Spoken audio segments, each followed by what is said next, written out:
Love India? You are not alone. At 75, we've been through a lot, and it's time to look back. This is India at 75, and these are the people who are proudest of it.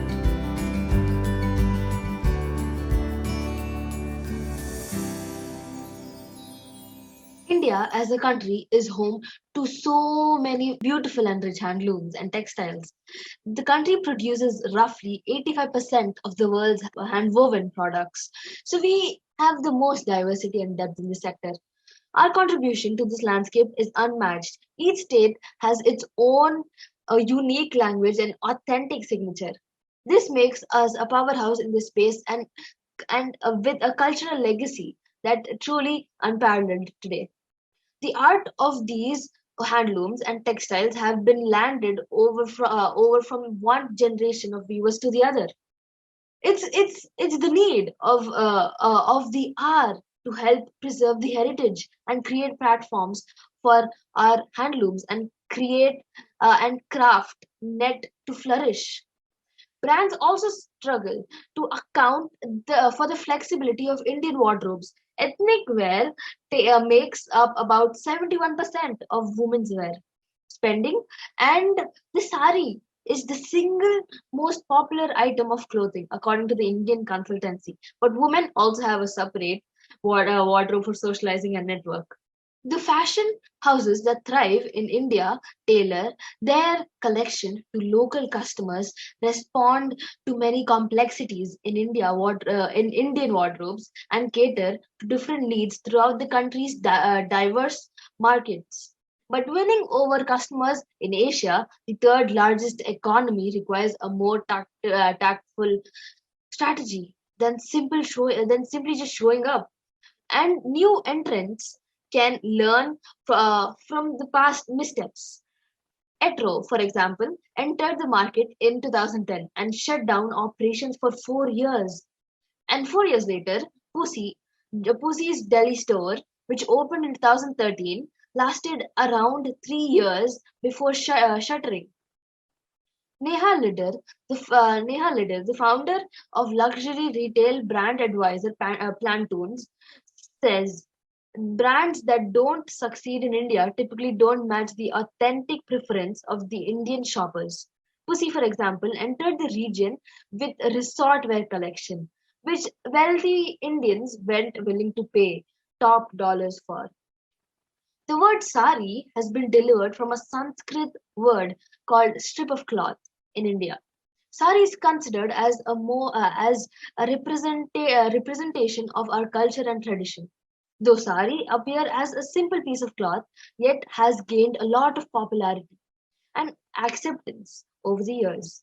Sari as a piece of cloth was first seen on sculptures in the ancient Rig Vedas dating back to 3000 BC. Today sari has evolved to such an extent that every state has its own style of draping and unique features associating with it. Women in the earlier era adopted sari as dressing as it was very simple and comfortable form of attire, which suited their lifestyles. Sari is made and handcrafted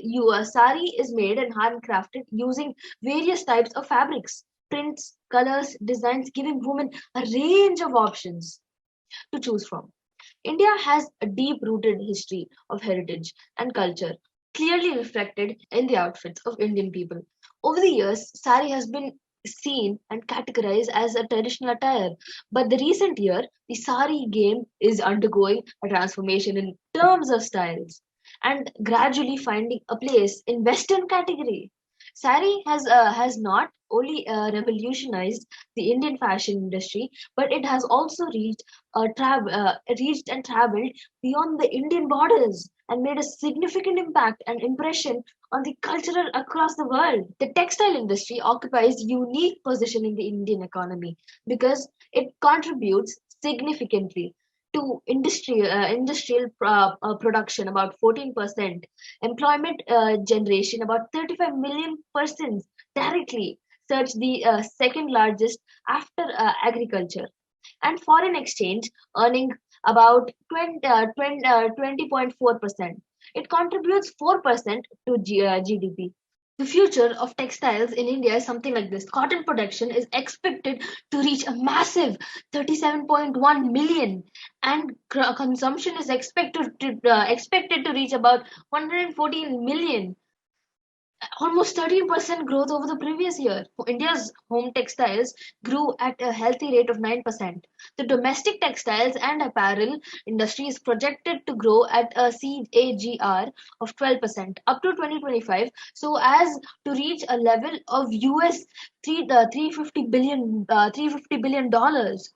Encouraging by the turnaround in the textile exports, India is expected to grow at a CAGR of 20% for the next 5 years, as to reach the next level of about $300 billion of the US. So my prediction is that the textile industry is going to grow a lot, from saris to everything, to clothes. We see to babies' clothes, to everything is going to be a massive expenditure. And it is also going to grow a lot. So there's going to be a lot of popularity and a lot of profit in this field. Thank you so much. Health is the greatest of human blessing, said Hippocrates. Namaste everyone. I'm Purvivi. I'm going to present on my topic, Ayurveda and Naturopathy saved us in the past. Will they do so in the future too? Health is the state of complete physical, mental and social well-being, and not merely the absence of diseases or infirmity. It is a resource of everyday life, not the objective of living. Everyone is really concerned of their health and are willing to do anything in order to lead a healthy life. Around the globe, we can find different medical fields along with modern medical science. Ayurveda and Naturopathy from a long past have created a long-lasting impression in the minds of every Indian. Ayurveda is a comprehensive scientific medical treatment that is indigenous to India. The term Ayurveda means knowledge of life, which comprises of two Sanskrit terms, Ayu, which means life, and Veda, which means knowledge or science. Interestingly, Ayurveda has the ability to treat many chronic diseases such as cancer, diabetes, arthritis, and asthma, which are untreatable in the modern medicines. Whereas naturopathy is a science of health and healing and a drugless therapy based on well-founded philosophy. Naturopathy is a system of medical treatment that advocates harmonious living with constructive principles of nature on physical, mental, moral, and spiritual planes. Both these systems of treatment have helped Indians maintain their health and provided treatments of all ailments even in the absence of allopathic medicines.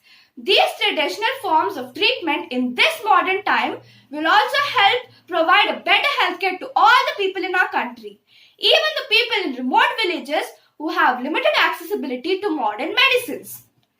By realizing the importance and scope of these traditional forms of clinical treatment, the central government of India has taken initiative to standardize these systems under the Department of Ayush, which concentrates on the overall governance, education, regulation, and growth of Indian systems of medicine in India and abroad. Ayurveda and Naturopathy saved us in the past, and they can continue to do the same in the future also. In order to make this happen, we have to follow certain things. Those include improvement in research methodology, quality of herbal drugs, personalized medicine with modern technology, development of Ayurvedic pharma sector, and protection of biodiversity. Our government has taken initiative to make these traditional forms of treatment equally competent with allopathic medicines. With this, I would like to conclude that let it be a good sign towards a healthy and a holistic future, and let's take effort to make our life healthier and happier. Thank you. Greetings everyone. I'm Akishita will share her views on the topic how India's best legal universities came into existence. Historically speaking, legal education traces back to the ancient period when the kings and princes were given the teachings about dharma and nyaya. The legal education representatives was a concept During the Mughal period, the legal education was in existence even before Indian independence, as many of our freedom fighters were from legal background like Dr. B.R. Ambedkar, Jawaharlal Nehru, etc. But it gained its significance only during the post-independence period. The Bar Council of India was established under Section 4 of Advocates Act 1961, which was a statutory body to regulate legal education and profession. In year 1985, the first Law University of India was made in Bangalore, named as the National Law School of India University. This was a time when LLB degree had started in India. This method of teaching was complemented by the tutorials, seminars, mock courts, and the case methods.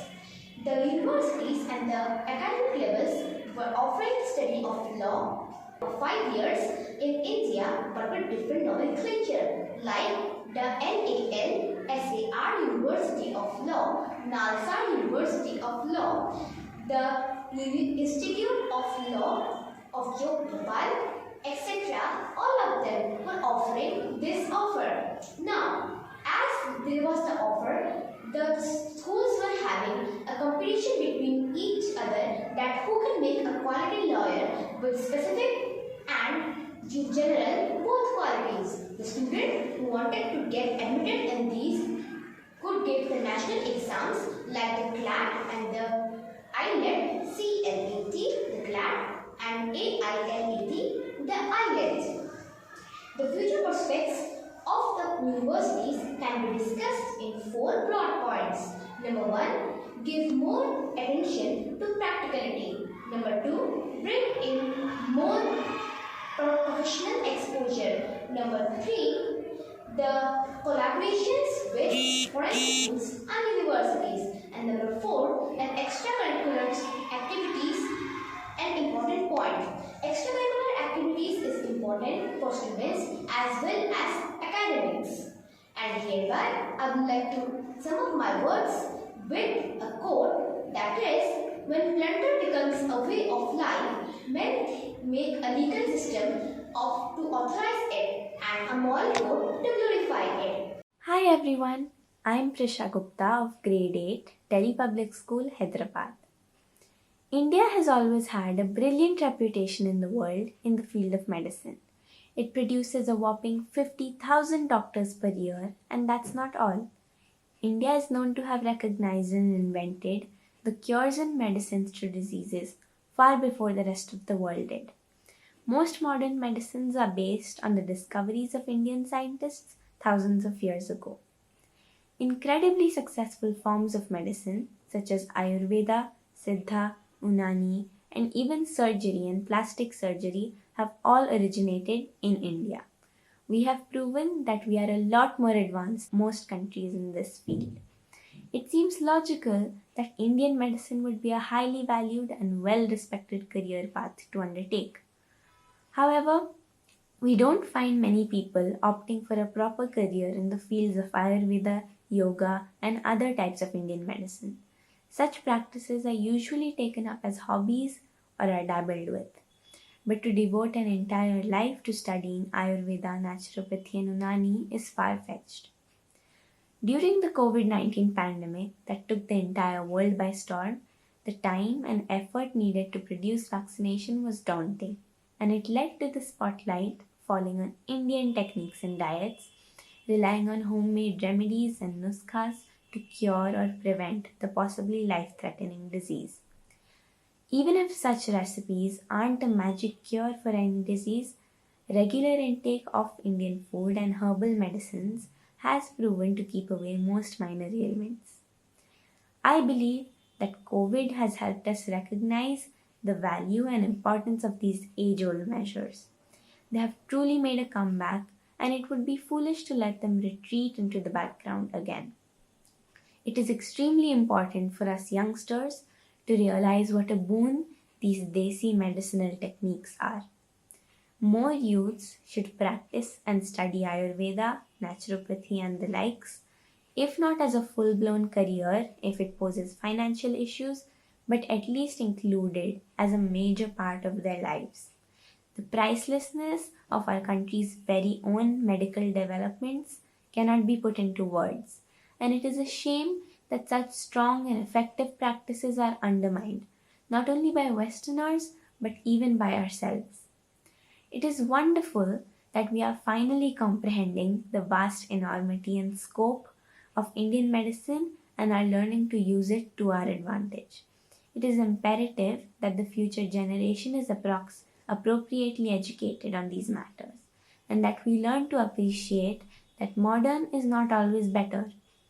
Jai Hind and Jai Indian Medicine. Hello friends, this is Srihita from 7th Standard and today I am going to speak on the topic of UPI, which means the Unified Payment Interface. Unified Payment Interface UPI was found on April 11, 2016. UPI was launched under the leadership of Raghuram G. Rajan, who was then the governor of RBI. UPI is a smartphone application that allows user to transfer money between the bank accounts. It eliminates the need to enter the bank details or any other sensitive information each time we initiate transaction. It is a single window payment system developed by the National Payment Corporation of India, which means NPCI. There are different UPI apps such as Google Pay, Paytm, RuPay, etc. Using these apps, we can transfer the money immediately. By sitting in your own place, we can just transfer the money. It is a round the clock app 24 by 7 and 365 days. We can do merchant payments with single application. We can pay utility bills, over the counter payments, QR based payments that can be used for online shopping and pay on delivery. Now, friends, let us know the benefits of UPI, advantages of UPI. It is fast, hassle fast, and it is hassle free. Cheapest way of money transportation. It requires just a single click authentication that involves only two factors. The world is changing very fast and transforming into a digital world and even a digital platform with the artificial intelligence. This kind of apps has a great security and saves lot of time. It saves lot of time. We thank the government of India for encouraging these kind of technology and artificial intelligence. So friends, these are the features of UPI, advantages, benefits. These all apps such as Google Pay, Payment to Pay all come under UPI with just a single application. So friends, I would like to end this session. Thank you friends. Where there is love, there is life. Mahatma Gandhi. 74 years ago, India gained its independence that it had yearned for over 200 years. We started our journey as an independent nation, ready to nourish our abilities. Our need for beauty, a place to play in and pray in, where nature heals and strengthens our body and soul. As Indians of rich culture and strong attachment towards family, we've always treasured our young and elderly.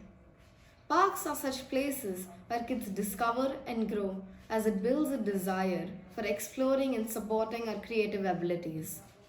Going to parks, playing with friends and spending time with family can help children improve their mental and physical health. In a world full of distractions such as TVs and electronic devices, playing can give children happiness and a moment of pride. Spending time outside in nature can help us feel alive and less resilient to any diseases. In the fresh breeze, greenery of the trees, and chirping of the birds can calm our mind, help us relax and stress less, therefore reducing the chances of anxiety and depression. The elderly who are unable to perform any physical exercises can benefit from going outdoors in the change of scenery, fragrance of flowers, and smell of freshly cut grass. One study found a 20% improvement in attention span and memory only by spending 1 hour out in the nature. Being outdoors provides us with vitamin D, which is often lesser in seniors. Being outdoors, spending time outdoors overall improves our overall health in both growing kids and elderly. As time passes, parks will evolve too. Soon, with the upcoming technologies, we can expect anything. Parks will no longer be location constrained. We'll see parks being set up in the most unpredictable places. With the existing technological advances, parks will become more mobile. It's possible to see parks with wheels. We'll never know what the future awaits. In conclusion, we should invest more in parks as per all the given points. Thank you. Hello everyone, my name is Rikhil Kaushal and I'm a student of grade 9 in CMR NPS. Today I'm going to talk about justice. Justice, a privilege with which all of us Indians are born with, and we can use this privilege till our death. The sense of justice and security is only derived and secured with a strong judicial system. After our independence in the year 1947, we Indians were determined to establish a judicial system to eradicate all the injustices that has taken place in our country. Therefore, we had designed a constitution in which even the most oppressed can stand up for their rights and battle injustice with pride. To ensure this, our judicial system is equipped with 3 court systems: District Court, the High Court, and the Supreme Court. India's Supreme Court is the most apex court of India, whose decisions have great power. No one can challenge the authority of justice provided by a Supreme Court, and the common citizens of India are even given the privilege to directly approach the Supreme Court. All these courts provide justice. They contain judges that are appointed by even the President of India, who is further advised by collegium. Therefore, democratically elected along with being capable, allows us to challenge the decisions of lower courts, and it allows us to further challenge them in higher courts, such as the High Court or even this apex court. With such an open and people-friendly system, the people of India can feel a great sense of security in the Supreme Court, and we can even feel a supreme sense of justice which protects them and leads them to prosper. Sundar Pichai, Satya Nadella, Shantanu Narayan, Rajiv Suri, Francisco D'Souza. 5 different companies, 5 different CEOs, 5 different Indians. The fact that that list is far from being an exhaustive one of Indian CEOs of successful IT companies is testament to the kind of dominance that Indians and India holds in the IT sector. Now, if I may talk about the sheer size of the IT industry in India. In 2020, it accounted for 8% of India's total GDP.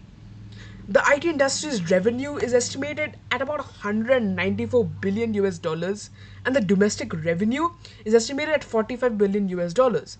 And that's just when we're talking about the sheer size of the industry itself.